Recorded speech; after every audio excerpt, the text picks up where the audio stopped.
সকাল হবেই, এই অন্ধকারটা কেটে যাবে। এই মুক্তিযোদ্ধা 70 বছর বয়স, এই মুক্তিযোদ্ধার সন্ত্রাস করে, হ্যাঁ মুক্তিযোদ্ধার সন্ত্রাস করে। গেলাম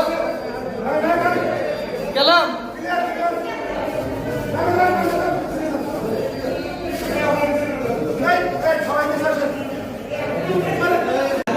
সিকিউর রাখতে যা যা করা লাগে।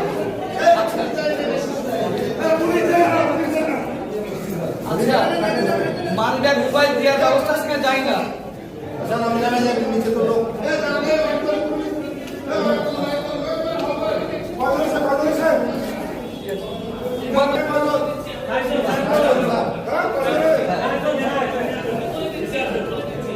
আচ্ছা ঠিক আছে, দেখুন এই হাত দিয়ে লিখি, এই হাত ভেঙে দিচ্ছে, এই হাতে হাত করা পড়াচ্ছে।